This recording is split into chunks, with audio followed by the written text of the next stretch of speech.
क्योंकि मैं समझ गया हूँ कि आप कोई साधारण व्यक्ति नहीं है, दिव्य हैं। तो आपने कंस को आक्रमण करवाने से रोका क्यों नहीं अक्रू? महाराज कंस किसी की सुनते कहाँ है? तो जो व्यक्ति अपने शुभ चिंतक की नहीं सुनता, उसका साथ देना उचित है या अनुचित? उनके अच्छे समय में मैं उनका सेवक रहा हूँ। उनकी कृपा से मैंने ऐश्वर्यशाली जीवन व्यतीत किया है, तो अब उनके बुरे समय में मैं उनका साथ कैसे छोड़ सकता हूँ? उचित है। आपको ये बता दूं अक्रू कि मैं ये युद्ध छोड़ रहा हूं।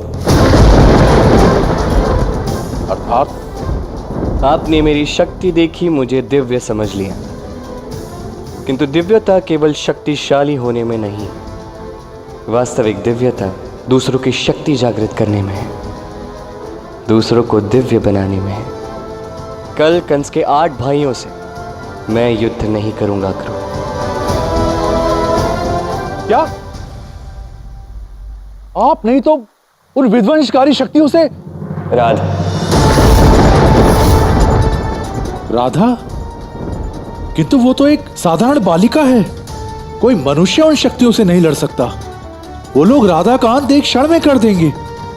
नहीं नहीं कृष्ण, ऐसा मत कीजिए। आपसे विनती है, इसे रोक लीजिए, अन्यथा अनर्थ हो जाएगा। ऐसा कुछ नहीं होगा। जब मनुष्य अपनी समस्त शक्ति जागृत कर लेता है, तो उससे अधिक दिव्य और कोई नहीं। ठीक है कृष्ण, यदि ऐसा हुआ तो मेरा वचन है, मैं महाराज कंस का साथ छोड़ दूंगा और आपका साथी बन जाऊंगा। फिर आपके मार्गदर्शन में राधा की भांति अपनी दिव्यता को जागृत करने का यत्न करूंगा। बस यही सुनना चाहता था मैं। अब एक सेवक असुर दिव्य असुर कैसे बनता है, ये आपके माध्यम से ये संसार जानेगा।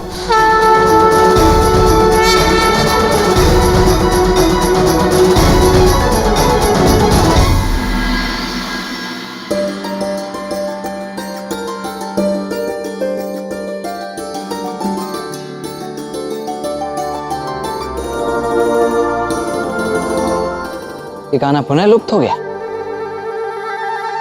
जब भी अधिक कार्य करने की बारी आती है, हमारा कान्हा सबसे पहले भाग जाता है।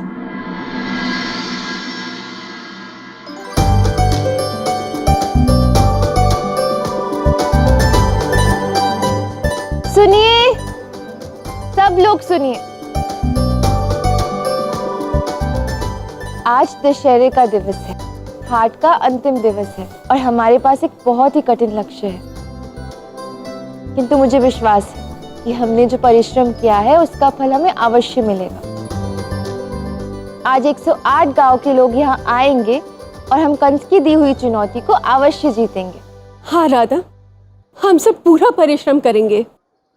हाँ राधा, और हमारे कान्हा के जीवन पर हम आज तक नहीं आने देंगे।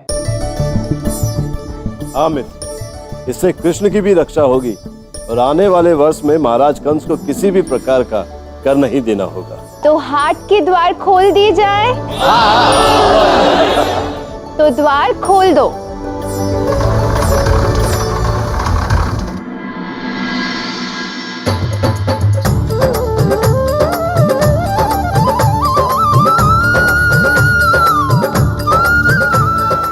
सब तो यही है और कितने प्रसन्न भी। बस हमारा कान्हा कहाँ रह गया न जाने।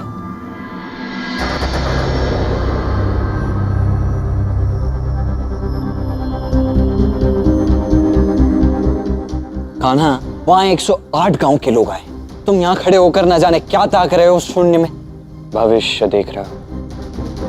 कंस का अंतिम सुरक्षा चक्र टूटने वाला है, राधा को पूर्ण ज्ञान होने वाला है, सब देख रहा हूं। तो ये तो अत्यंत शुभ बात है ना कान्हा, तुम्हारी और राधा की महायात्रा संपन्न होने को है। इसका अर्थ ये भी है कि मेरी एक नई यात्रा प्रारंभ होने वाली है, जो मुझे कंस की ओर ले जाएगी। तो ये तो और भी प्रसन्नता की बात है कान्हा।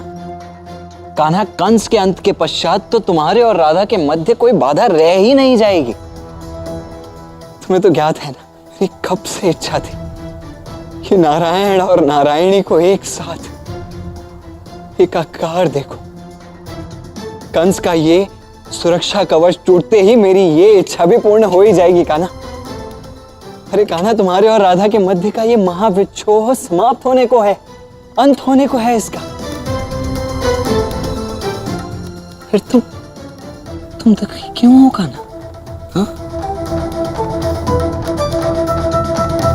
अब कैसे बताऊं था कि इस यात्रा का अंत मिलन नहीं, अपितु ये यात्रा आपको भी समझाएगी कि परिशुद्ध प्रेम क्या होता है। प्रेम में बिछड़ना मिलन का ही एक रूप होता है।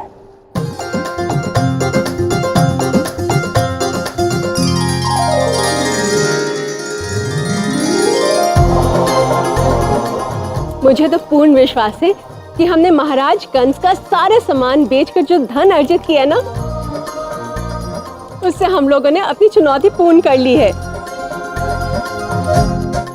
हाँ मित्र, गणना तो एक औपचारिकता है। प्रतीत होता है कि चुनौती तो हम वैसे ही जीत चुके हैं। हाँ यशोदा, और मुझे तो ये धन आवश्यकता से कहीं ज्यादा लग रहा है। कैसे बताऊं इन्हें कि जब तक ये सारा धन महाराज कंस तक नहीं पहुंच जाता, ये चुनौती पूर्ण नहीं मानी जाएगी और महाराज कंस के 8 भाई यहां महाविध्वंस बचाने बस आते होंगे।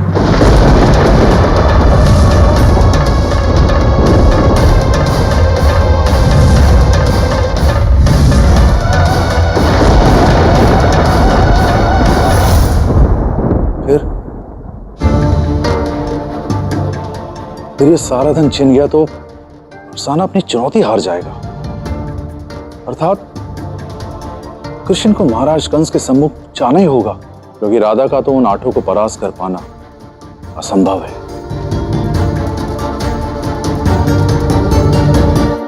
देखो तो, हम सबने मिलकर कितना बड़ा कार्य किया है, किंतु इस कार्य को करने में जिसने हमारी इतनी सहायता की है, वो कृष्ण कहाँ है?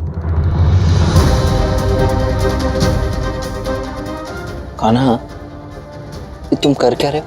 राधा को उसके गंतव्य तक ले जाना होगा था, ताकि उसे सत्य का ज्ञान हो सके।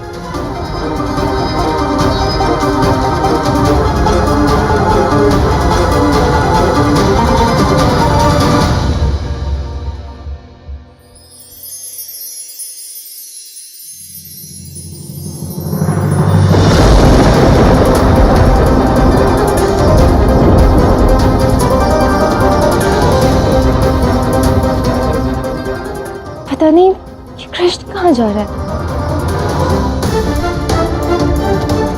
कृष्ण, कृष्ण, कृष्ण रुको, कहाँ जा रहे हो? मेरी बात तो सुनो। हम सब 8 दिशाओं से आक्रमण करेंगे। अपनी पूरी शक्ति लगा दो, कोई भी किसी पे दया नहीं करेगा।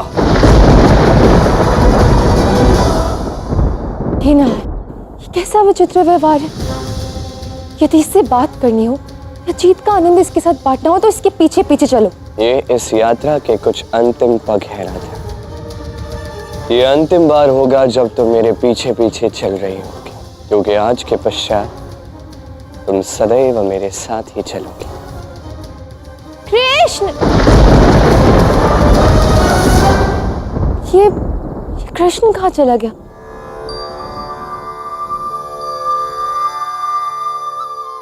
उस हाट की प्रत्येक वस्तु, सारा धन और आवश्यकता पड़े तो प्रत्येक व्यक्ति को भस्म कर दो। राजा कंस कदापि विफल नहीं होना चाहिए। जाओ, आक्रमण करो, विध्वंस मचा दो। रुक जाओ, रुक जाओ।